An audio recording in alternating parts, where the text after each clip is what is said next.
اور پھر اسے پینے کے لیے آسان کر دیا، آسان کر دیا، بے شک، اور لوگوں نے اسلام کی سچائی کو ان کے چہروں میں دیکھا اور ان کے کردار میں دیکھا۔ تو برصغیر پاک و ہند میں اس وقت اگر آپ کو نظر آ رہا ہے کہ فقہ عروج پر ہے، سیرت رسول اللہ کی تعلیمات عروج پر ہیں، حضور کی عظمت اور آپ کی شان کے جتنے بھی پروگرامات ہیں اگر وہ عروج پر ہیں، اور اگر لوگ عامل بالشریعت ہیں اور اسلام کے نور سے منور ہیں، تو یہ ہند و پاک میں ان اولیاء اللہ کے تصدق اور ان کے طفیل ممکن ہوا۔ اور ان لوگوں نے سیرت رسول اللہ صلی اللہ علیہ وسلم کو صرف قال کے ذریعے نہیں پہنچایا بلکہ اعمال کے مال ذریعے کے ذریعے، بے شک، پہنچایا۔ انہوں نے صورت اور سیرت دونوں کے باہمی امتزاج سے لوگوں کے دلوں کے پھر جہان کو آباد کیا۔ بے شک، بے شک۔ حضرت پیر علاؤ الدین صدیقی صاحب کی زندگی پہ آپ ایک نظر ڈالیں، آپ کے والد گرامی بھی ہیں، اور ان کی خدمات اگر کشمیر میں اسپیشلی آپ کہیں، کشمیر کیا پوری دنیا میں، تو یہ بے جانا ہوگا کہ وہ ایک عظیم اور روحانی شخصیت تھے، اور انگلینڈ میں انہوں نے سیٹ اپ بنایا، اور ایک اتنا بڑا سیٹ اپ کہ ایک عام لوگ تصور بھی نہیں کر سکتے۔ ان کی زندگی پہ ایک مختصر نظر ڈالیں۔ بسم اللہ الرحمن الرحیم۔ حضرت صاحب رحمۃ اللہ علیہ شیخ طریقت، واقف رموز و واقف حقیقت شخصیت تھے، اور ہم ان کے جو زندگی کے لمحات ہیں ان کو اگر ہم خدمات کے ساتھ تعبیر کر دیں تو وہ زیادہ بہتر ہے، بے شک، کہ ان کی زندگی وہ خدمت سے تعبیر ہے، اور آستانوں کے جہان میں حضور سیدی و سندی شیخ العالم رحمۃ اللہ علیہ وہ ایک سنگ میل ہیں، وہ ایک انقلاب ہیں، وہ ایک ریولوشن ہے، کہ جنہوں نے آستانوں کے جہان سے سب سے پہلے ٹی وی کا اجرا فرمایا، بے شک، اور سب سے پہلے یونیورسٹی کا اجرا فرمایا، بالکل، سب سے پہلے میڈیکل کالج کا اجرا اور فرمایا۔ جگہ کا جو انتخاب کیا، یقین مانے کہ لوگ سوچ بھی نہیں سکتے۔ جی الحمدللہ، بس وہ ایک صاحب تدبر اور صاحب تفکر شخصیت تھے، اور اپنی ہستی میں ایک جہان تھے۔ بے شک، اور پھر وہ صرف اس لیے پیر نہیں تھے کہ حضور خواجہ خواجگان، قدوۃ السالکین، امام العارفین پیر غلام محی الدین غزنوی رحمۃ اللہ علیہ کے لخت جگر یا ان کے بیٹے تھے، بلکہ انہوں نے علم کی روشنی کو اپنے سینے میں جذب کیا۔ انہوں نے مدرسوں میں جا کر باقاعدہ علم حاصل کیا، تدریجاً علوم حاصل کیے، یہاں تک کہ علوم اسلامیہ میں جو آخری سیڑھی ہے جسے دورہ حدیث کہتے ہیں، وہ بھی آپ نے جامعہ رضویہ فیصل آباد، جو عظیم الشان مرکز اہل سنت و جماعت کا، حضرت قبلہ و کعبہ سردار احمد صاحب رحمۃ اللہ علیہ، ان کے مدرسے اور ان کی خانقاہ سے آپ نے دورہ حدیث فرمایا۔ تو علم اور پھر اس کے بعد اس پر عمل، اس سے تو انہوں نے اپنی ظاہری اور باطنی کیفیات کو سنوارا، بے شک، اور روحانی توجہات باوجی صاحب کی ان پر بہت تھیں۔ دربار عالیہ موڑا شریف سے بھی بڑی توجہات تھیں ان پر، لیکن ان کے اندر ایک انقلابی جو روح تھی، اس کی وجہ سے انہوں نے آستانوں کے جان سے رہتے ہوئے ایسے ایسے کارنامے سر انجام دیے جن کی وجہ سے وہ اس روحانی ماحول میں ایک امتیازی حیثیت کے حامل بن گئے۔ بے شک، تو اس کے بعد انہوں نے خاندان کو جس طریقے سے چلایا، دربار شریف کے روحانی معاملات کو جس طرح چلایا، پھر مدارس کا، اسکول اور کالجز کا جس طرح آپ نے پاکستان میں جال بچھایا، پھر چونکہ آپ کے سفر ہوتے تھے بیرونی ممالک میں، برطانیہ میں 60s کے اینڈ میں آپ تشریف لے گئے تھے، 60 کی جو دہائی ہے اس میں، صحیح، اور اس وقت وہاں کے حالات بڑی دشوار تھے مسلمانوں کے لیے، اور بہت کم آبادی تھی مسلمانوں کی اس مخصوص وقت میں، مخصوص زمانے میں۔ حضرت صاحب نے وہاں کی جو شدت ہے، سختیاں، وہاں کی مشکلات، ان کو جھیلا اور تدریجاً وقتاً فوقتاً وہاں بھی الحمدللہ اپنے مراکز قائم کیے، اللہ کی ضربیں لگائیں، بے شک لا الہ الا اللہ کا ذکر کرایا، اور روحانی جو درس ہوتا تھا آپ کا، یعنی صوفی کا تو یہ کمال ہوتا ہے کہ اس کی گفتگو، وہ جب بھی منہ کھولتا ہے، زبان کھولتا ہے، تو اس کے کلام میں علم بھی ہوتا ہے، لیکن علم کے ساتھ عرفان بھی ہوتا ہے۔ بے شک بے تو شک یہ علم و عرفان کے باہمی امتزاج سے حضرت صاحب رحمۃ اللہ علیہ نے برطانیہ کی سرزمین پر بڑی مذہبی اور ایمانی اور اسلامی ماحول قائم فرمایا۔ تو الحمدللہ ہم بھی ان کی اس شخصیت سے گو کہ یہ عام طور پر دیکھا جاتا ہے کہ باپ اور بیٹے کی باہمی قربت کی وجہ سے اکثر جو اولادیں ہیں وہ اپنے والدین کے جو کمالات ہیں وہ ان سے محروم رہ جاتے ہیں، بہت زیادہ قربت کی وجہ سے، چونکہ قربت میں آدمی صرف والد سمجھتا ہے، لیکن ہم نے ان کو اپنا شیخ بھی مانا، بے شک اپنا پیر اور اپنا مربی اور اپنا استاد بھی مانا، اور آج اس کی جو تاثیرات ہیں وہ ہم اپنے اندر محسوس کرتے ہیں۔ تو حضرت صاحب رحمۃ اللہ علیہ ایک اعلیٰ منتظم بھی تھے، ایک مفکر بھی تھے، ایک باصفا صوفی بھی تھے، بے شک اور نباز وقت بھی تھے، اور ایک جلیل القدر عالم دین بھی تھے، اور الحمدللہ وہ خاندان کے لیے ایک رہنما بھی تھے، اور آخر میں یہ کہوں گا ان کے لیے کہ وہ آستانوں کے جہان کے لیے ایک مثال تھے۔ بے شک اس میں کوئی شک نہیں۔ پیر صاحب، دنیا کے کونے کونے میں ذکر الہی آپ کرتے ہیں، پاکستان میں دیکھیں، یورپ میں دیکھیں، اور امریکہ کا رخ کیا آپ نے، کیا سمجھتے ہیں کہ یہاں کچھ کمی تھی؟ جی، بڑا خوبصورت سوال کیا اورنگزیب صاحب۔ یہ اصل میں اسلام کے جو بنیادی اصول ہیں وہ تو ہر جگہ ایک ہیں، بے شک آپ مشرق مغرب شمال جنوب جہاں بھی جائیں گے، یا آدم علیہ السلام سے لے کر جناب رسالت مآب تک دین میں تبدیلی نہیں ہے، بے شک شریعت میں تبدیلی ہے۔ اس لحاظ سے دیکھا جائے تو دین کے لحاظ سے پوری دنیا میں جہاں جہاں صاحبان ایمان رہتے ہیں وہ اپنا اپنا کام کر رہے ہیں اور اسلام اور ایمان کے ساتھ جی رہے ہیں، لیکن روحانی ماحول ایسا ہے جیسے جسم کے ساتھ روح ہوتی ہے، بے شک اور اس کے لیے جو سالکین ہیں یا مریدین ہیں یا ساتھ نسبت رکھنے والے لوگ ہیں، جب تک ان کو صحبت میسر نہ آئے وہ روحانی کیفیات سے متکیف نہیں ہو سکتے، جب تک ان کو کسی اللہ والے یا وہ لوگ جو اللہ والوں کے ساتھ نسبت رکھ چکے ہیں ان کی معیت اور صحبت نصیب نہ ہو جائے تو ان کی زندگی میں وہ صرف سرسری اسلام تو رہتا ہے، لیکن اسلام کی جو وہ جڑیں ہیں وہ ان کے اندر پیوست نہیں ہو سکتی۔ بے شک اس لیے ایک ذہن میں یہ بات نقشہ بھی تھا کہ میرے حضرت جی رحمۃ اللہ علیہ کے قدم نے اس سرزمین کو بھی چھوا، تو ایک خادم کا کام یہی ہوتا ہے کہ وہ اپنے مالک کے نقش قدم کو بہرحال ضرور تلاش کرتا ہے، تو گویا یوں سمجھ لیں کہ ان کے نقش قدم کی تلاش میں یہاں تک بھی آ گئے، اور یہاں آ کے دیکھا تو پتہ چلا واقعی ان کا قدم موجود ہے، بے شک، اور اس آپ کے سلسلے ہزاروں مریدین یہاں پہ جی الحمدللہ، تو ان کے اس سلسلے کی آبیاری اور لوگوں کو اللہ کے ذکر کی عادت ڈالنے کے لیے، اور دنیا کی جو یہ رونقیں اور رنگینیاں ہیں ان میں کھو جانے کے بعد دین سے دوری کا جو خطرہ ہے، اس خطرے کے پیش نظر میں یہ سمجھتا ہوں کہ وہ لوگ جو خانقاہی نظام کے ساتھ وابستہ ہیں ان کا ایسے ممالک اور علاقوں میں جانا ضروری ہے جہاں وہ لوگوں کو بٹھا کر واعظ بھی کریں، نصیحت بھی کریں، اور ذکر کا جو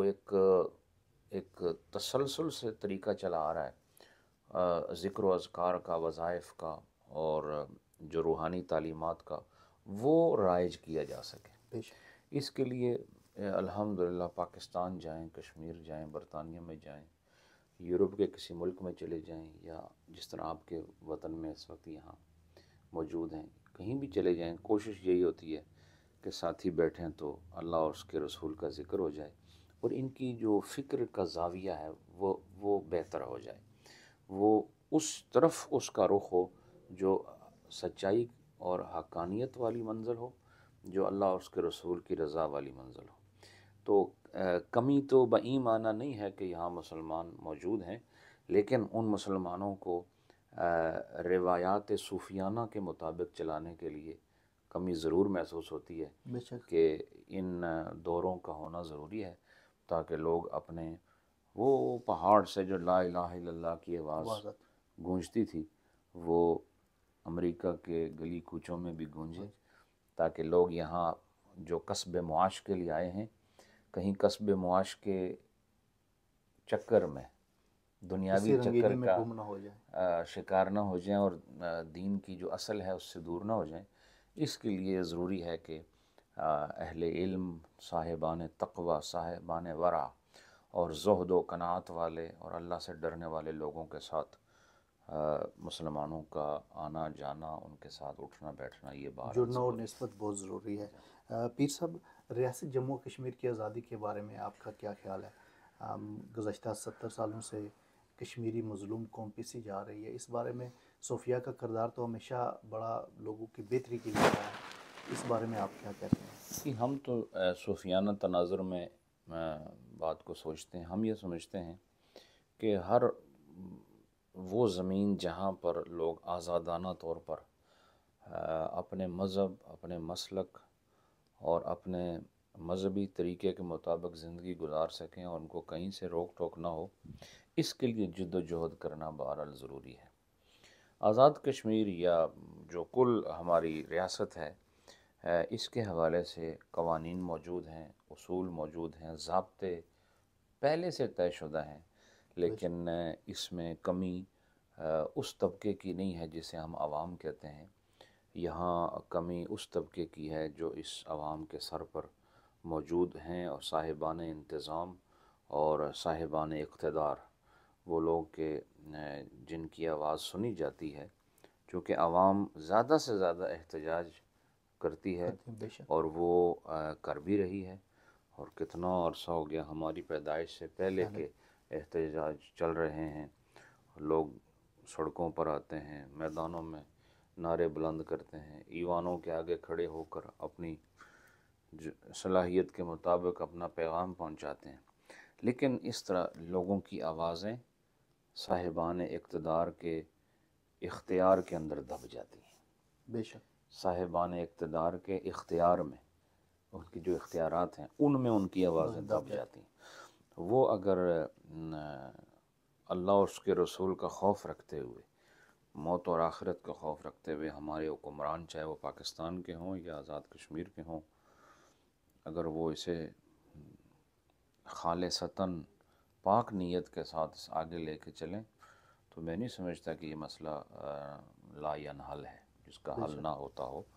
اس مسئلے کا حل ہو سکتا ہے، لیکن عوام کے صرف نعروں سے بہرحال آزادیاں نہیں ملیں گی، اس کے لیے حکمرانوں کا سچا مومن ہونا اور اسے اسلامی طور پر اسلامی فریضہ سمجھ کر اسے آگے بڑھانا یہ ضروری ہے۔ اس کے بعد انشاءاللہ ہم توقع کر سکتے ہیں کہ اللہ پاک ہمارے خطے کو آزادی کی نعمتوں سے مالا مال فرمائے گا۔ آمین۔ پیر صاحب، آخری کویسچن ہے کہ نوجوانوں کے لیے کیا پیغام ہے، اور اسپیشلی امت مسلمہ کے نوجوان آج مختلف برائیوں کا شکار ہیں، ان کے لیے کیا پیغام ہے؟ اور امریکہ میں تو یہ جس ملک میں رہتے ہیں، ہمارے نوجوان نہ مسجدوں میں جاتے ہیں، نہ وہ دین سیکھنے کی کوشش کرتے ہیں، ان کے لیے کیا پیغام ہے؟ نوجوانوں کے لیے پیغام سے پہلے ان کے والدین کے لیے پیغام ہے، بے شک۔ کیونکہ نوجوان تو جب مسجد نہیں جاتا تو اس نے پیغام تو سننا ہی نہیں، بالکل تو اصل میں یہ سب سے پہلی ذمہ داری ماں اور باپ کی ہوتی ہے کہ وہ اپنی اولاد کو وہ سارے آداب سکھا دیں، وہ سارے ضابطے بتا دیں جو انہیں خود معلوم ہیں۔ جیسے کہ ہمارے پرانے لوگ جو یہاں بس رہے ہیں یا برطانیہ میں، تو جنہوں نے اپنے بچوں کی تربیت کی، وہ الحمدللہ وہ نمازیں بھی پڑھتے ہیں، اور زمانے کی جو جو یوں سمجھ لیں ناپاک کیفیات ہیں ان سے بھی اپنے آپ کو بچاتے ہیں۔ بے شک۔ اب مسئلہ یہ ہے کہ ہم مجموعی طور پر اگر ہم دیکھیں تو ہمارے ہاتھوں سے یوں سمجھ لیں کہ یہ نوجوان نسل ہمارے ہاتھوں سے جاتی ہوئی نظر آ رہی ہے، بے شک۔ اور اس کی وجہ جو ایک تو یہ کہ گھر سے تربیت نہیں ہے، اور دوسرا جو میڈیا عام ہو گیا اور یہ جو موبائل فونز ہیں، یہ ایک بظاہر تو لگتا ہے بڑی سہولت ہے، لیکن اس سہولت نے دنیا جہان کی خرافات کو اپنے اندر جمع کر کے اور نوجوان کے حوالے کر دیا۔ اور اس پر جو طرفہ تماشا وہ یہ کہ ماں باپ بھی اپنے چھوٹے چھوٹے بچوں کو جب وہ کچھ شرارت کریں یا تنگ کریں یا شور شرابہ کریں تو وہ ان کے ہاتھ میں موبائل دے دیتے ہیں تاکہ وہ اس میں مشغول ہو کر ان کو راحت دے سکیں۔ بے شک۔ جبکہ میں سمجھتا ہوں کہ وہ بحیثیت ماں اور باپ کے بہت بڑا ظلم کر رہے ہیں اپنے بچوں پر۔ یہ پہلے جو مائیں تھیں اور والد تھے، اس وقت موبائل نہیں تھا، ٹی وی بھی نہیں تھا، بالکل کوئی میڈیا کی چیز نہیں تھی، لیکن اور انٹرٹینمنٹ کی کوئی چیز نہیں تھی اس طرز کی، لیکن انہوں نے اپنے بچوں کو پالا اور ان کے بچے تابع دار بھی ہیں۔ ان کے بچے آپ دیکھیں آج بھی وہ جی رہے ہیں جن کے دور میں ٹی وی نہیں تھا، وہ کہ اکثر لوگ فوت بھی ہو گئے ہیں، لیکن وہ باادب بھی ہیں، ماں باپ کے خادم بن کر رہنے والے بھی ہیں، اسلام پر عمل کرنے والے بھی ہیں۔ لیکن ہم یہ دیکھ رہے ہیں کہ ہمیں اپنے اسلام کو اپنے بچوں میں داخل کرنا ہے، اور جو غیر اسلام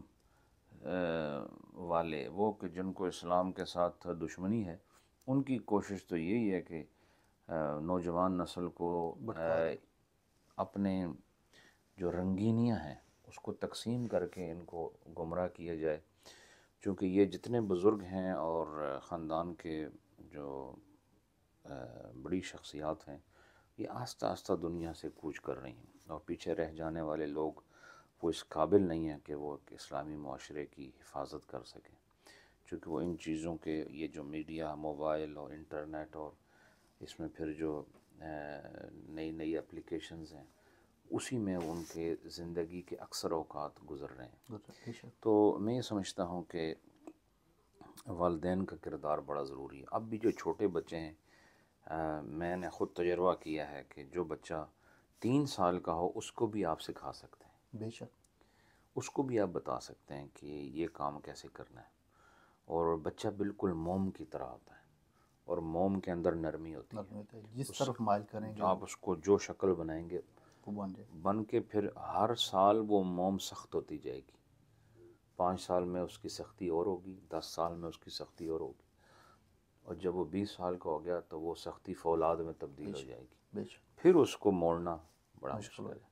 چونکہ فولاد کو موڑنے کے لیے اس کو پگھالنا، پہلے آگ میں ڈالنا پڑے گا، وہ اب آگ میں جانے کے لیے کوئی تیار نہیں، یعنی آگ سے مراد یہ کہ اتنا مشکل ان کو تربیت کے مرحلوں سے گزاریں تو ان کے لیے بہرحال یہ بہت دشوار ہوگا۔ تو رائٹ فرام دا چائلڈہڈ میں کچھ چھوٹے بچے وہ تربیت کے حقدار ہیں، ان کی تربیت ماں باپ کو کرنی چاہیے، اور پھر جو ہمارے ممالک ہیں جیسے یہ امریکہ ہے، کینیڈا ہے، یورپ ہے، دیگر جو غیر اسلامی ممالک ہیں، وہاں پر ضروری ہے کہ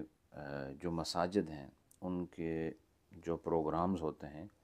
اور جمعے کے جو خطاب ہوتے ہیں وہ زیادہ ایجوکیشنل ہونے چاہیے، موٹیویشنل ہونے چاہیے، اور اس کے اندر ایک اسلامک میٹر ہونا چاہیے، رادر دین ٹیلنگ سٹوریز، قصے کہانیاں سنانا اور اشعار سنانا، اور صرف اس نیت سے کہ لوگ جو ہیں وہ میرے خطاب کو پسند کر لیں، یہ بہت بڑی نالائکی ہے۔ گفتگو وہ ہوتی ہے جس میں علم ہو،